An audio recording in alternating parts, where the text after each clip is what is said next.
ॐ सहना भवतु सहनौ भुनक्तु सह वीर्यं करवावहै तेजस्विनावधीतमस्तु मा विद्विषावहै।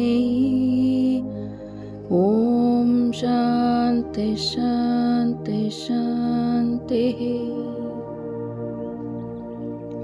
May we be protected together, nourished together. May we work with great energy. May our study be enlightening. May we never have conflict. Namaskara. Myself Dr. Padmavati, and welcome to 25th Jnanaamrutha podcast series. And today's topic is Adharaneeya and Adharaneeya Vegas. Let us understand what it is. Yesterday we had moved our bodies in prayer through Surya Namaskara. Today we shall go deeper into one of the Ayurveda's most profound yet practical teachings, one that is directly relevant to the disciplined, self-restrained spirit of Adhika Masa. That is Dharaneeya Vegas and Adharaneeya Vegas. It is all new terminology what has been you are hearing now.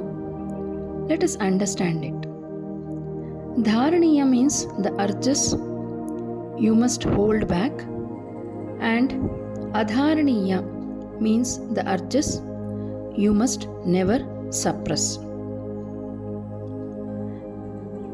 This is a complete system of psychophysical health that bridges Ayurveda, yoga, philosophy, and what modern science now confirms through neuroscience, gastroenterology, and psychosomatic medicine.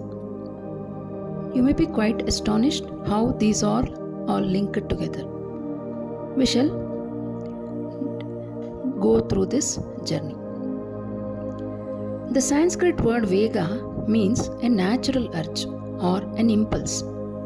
That is, a force that arises from within the body or mind, seeking expression or release.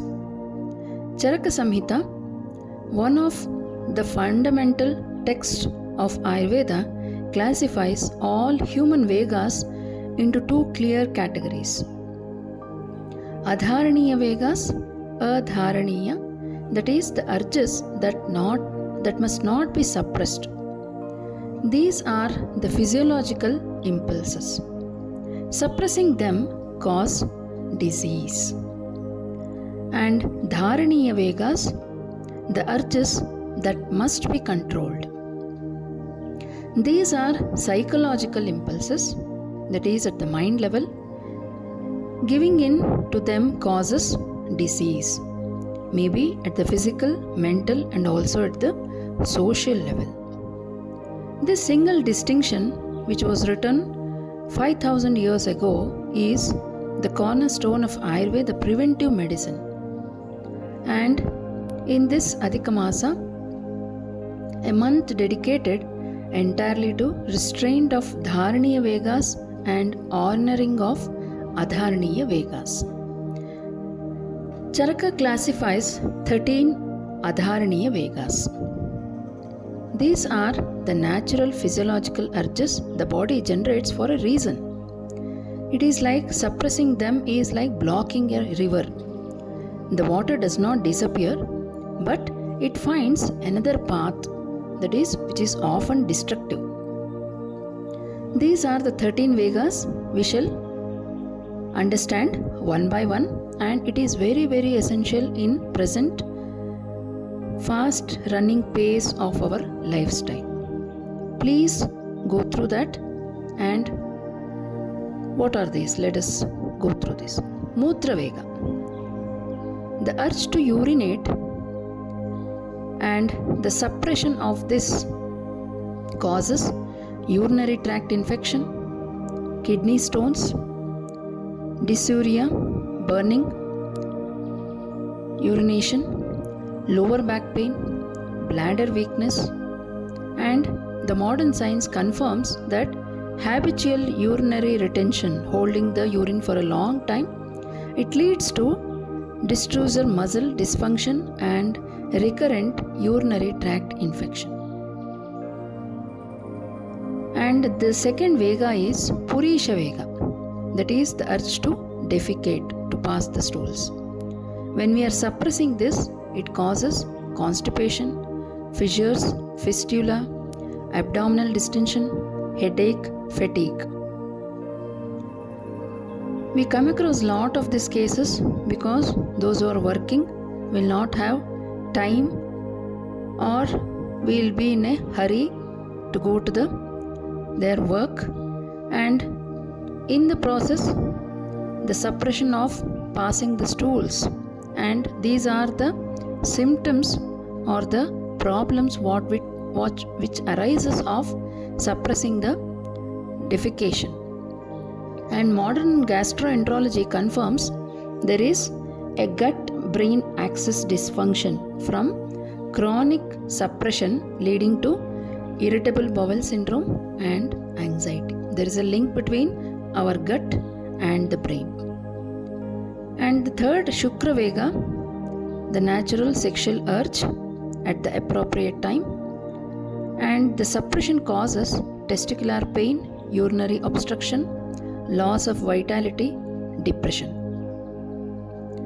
And Ayurveda is very clear that this Vega is suppressed only during dedicated spiritual practice like Brahmacharya with proper preparation and sublimation through yoga. And the fourth is Vata Vega, that is the flatus suppression, which thereby causes abdominal pain, bloating, constipation, cardiac discomfort, disturbance of Apanavaya. This is the most commonly suppressed Vega in the social settings and the most damaging over the time. And the Charti, the fifth Vega, Charti, the urge to vomit. Suppressing these causes skin diseases, eye disorders, fever and edema, because the toxins in the body is trying to expel. When we are going to suppress that, is being reabsorbed in the body and cause these all different diseases like skin, eye, fever, edema and all. Nidra Vega, suppression of the sleep. It is very common now, and the causes, what are the causes when we suppress this? Yawning, body heaviness, headache, burning of the eyes, cognitive decline.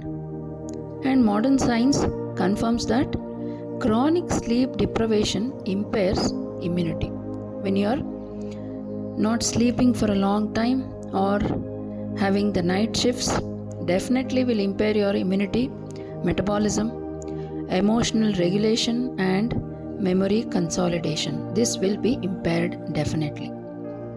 And this is one of the main reason for all this chronic lifestyle diseases, suppressing the sleep. The next is Kshuddha Vega, suppression of the hunger. And while after suppressing, these all will be caused like emaciation, weight loss, weakness, body pain, anorexia means vomiting sensation, not having the liking for the food, vertigo. And Ayurveda says you have to eat when you are truly hungry. And fasting during Adhika Masa is dharaneeya practice, but true physiological hunger signals must be respected. Next, Tritvega, that is the thirst suppression, Trisha. And these causes, when you are suppressing this, it will lead to dehydration, weakness, heart disease, confusion and the pitta aggravation. Ashru means Ashru Vega, suppression of the tears or the grief, and one of the most significant. When you are suppressing this, it will lead to sinusitis, eye diseases, heart disease, depression. And in yoga philosophy, Anahata Chakra blockage. And modern psychoneuroimmunology confirms suppressing grief and tears is directly linked to higher cortisol, suppressed immunity, and cardiovascular risk. This is the most significant. Please go through this, understand this. Suppressing the tears and the grief. The 10th is Shrama Shwasa Vega, the breathlessness after exertion. When you're going to suppress, it will definitely lead to cardiac problems, vata imbalance, and you have to rest when the body asks for rest. Jrumbha Vega, yawning. The body's way of increasing oxygen and regulating brain temperature.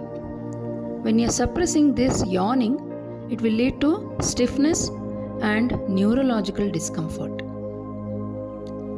Kshavatu Vega, that is suppression of the sneezing.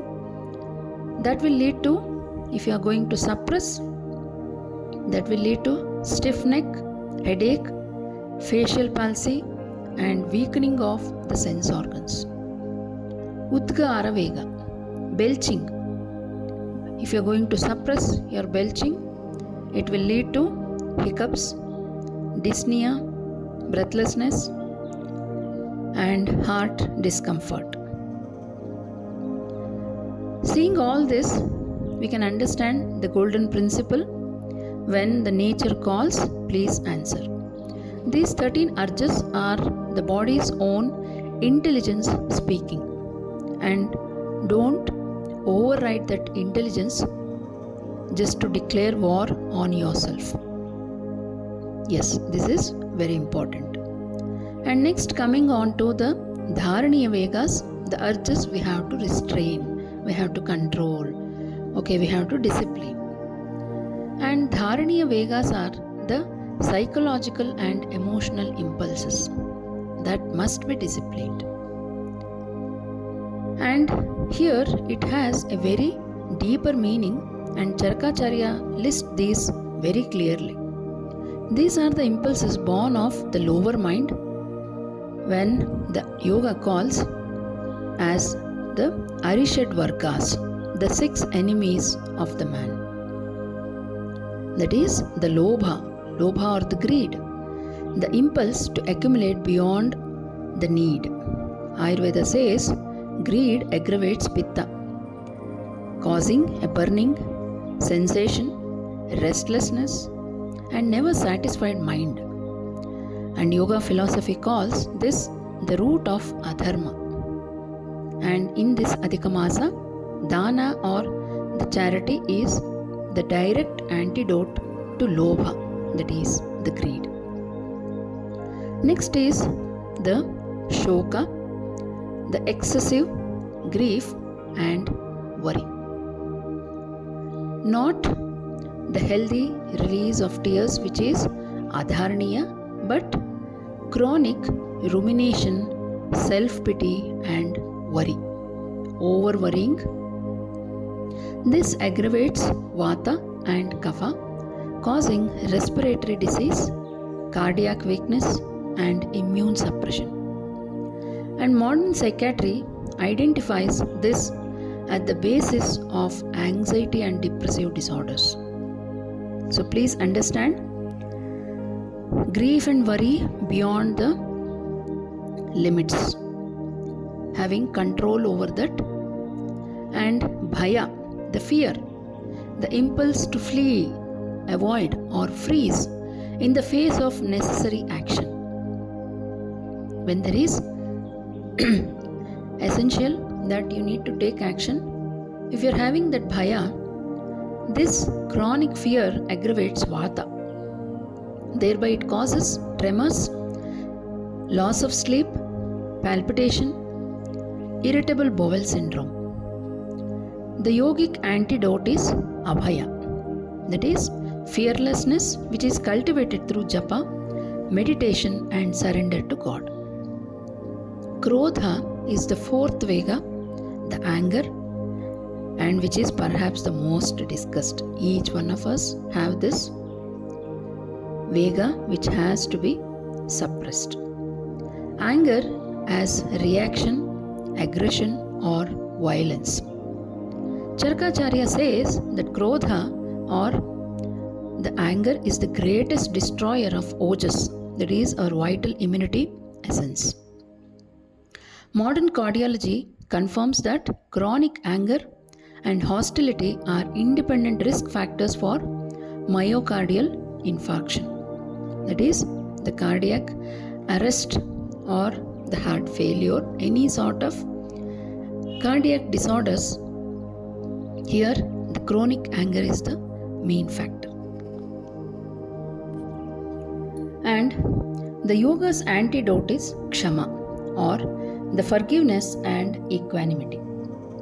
Fifth is irsha, vega, envy or jealousy, the impulse to diminish another's joy. It depletes ojas, disturbs sadhaka pitta, the pitta which is governing the mental clarity and emotional wisdom. In Bhagavad Gita, Krishna says, envy or the jealousy is the source of constant suffering. Coming to the lajja, vega, shamelessness, the impulse to act without restraint, sensitivity to others. And here, sadvritta, the ethical daily conduct, is Ayurveda's prescription. Dvesha, the hatredness or the aversion, which is the chronic negative emotion that poisons the mind and through psychoneuroimmunological pathways directly suppresses the T cell immunity. Mana, pride or the arrogance. The arrogance, the ego impulse that says, I am better, I know more, I need not listen to others.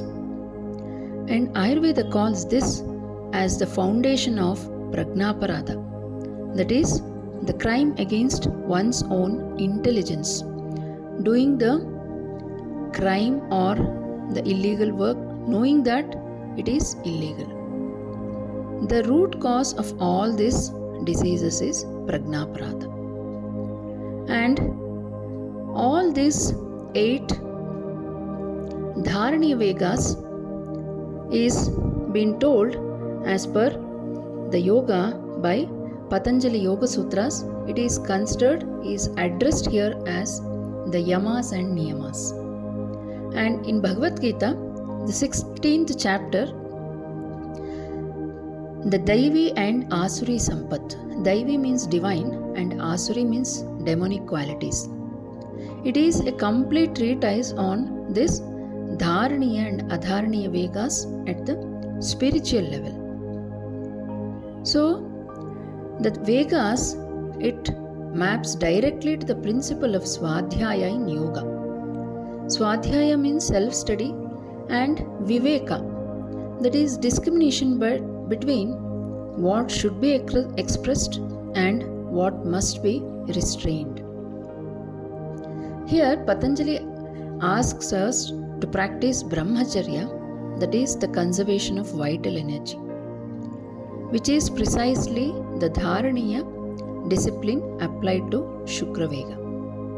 The ahimsa, that is non-harming, means never suppressing the body's natural calls, urges. Adharaneeya Vega, as self-harm through suppression, is also one sort of violence. When the Adharaneeya Vegas are suppressed, the blockage begins in Pranamaya Kosha, that is the energy level, and it will enter into the other koshas as well, that is the Manomaya Kosha, Manas, and even at the Annamaya, that is at the physical body. And we can consider in yoga that disease is always first an energy blockage. And coming to the modern science, which arrives thousands of years later, it tells that it establishes that suppressed emotions directly alter immune function via HPA axis and cytokine pathways. And the gut brain axis, it shows that suppressing defecation and the digestive urges creates measurable change in gut microbiome and neurochemistry, which is directly linked to depression and anxiety. And also psychosomatic medicine, where the major lifestyle diseases like hypertension, diabetes, type 2, irritable bowel syndrome, autoimmune disorders, cancer, and all this have a documented psychosomatic component rooted in chronic emotional suppression. So, Charaka has written it thousands of years ago, and as we know, this is the ideal time for us. Which impulse we are struggling with, identify your dominant dharaneeya vega. Which impulse you are struggling presently now? Anger, lobha, bhaya. Start with the swadhyaya, that is self-observation without judgment. And honor your adharaneeya vegas that should not be suppressed, like hunger, sleep. So we have to sleep when you are tired, cry when you are grieving, and you have to rest when you are exhausted. Practice japa, tapas, and dana as the direct antidotes to all these psychological vegas or dharaneeya vegas. So this will be a practice, and we can also make a small note like writing down one dharaneeya vega you are struggling with presently, and write one adharaneeya vega you need to suppress. For the next 24 hours, watch yourself. Just observe. There should not be any judgment, as this is Adhika Masa Swadhyaya. The awareness itself begins the healing. As we know, prajnaparadha, knowing that it is an aparadha and we are doing it knowingly. This is truly the root of all the diseases. Suppressing what must flow and releasing what must be held. This is a crime against intelligence, and may this Adhika Masa give us the wisdom to know the difference. See you tomorrow. Until then, Hari Om.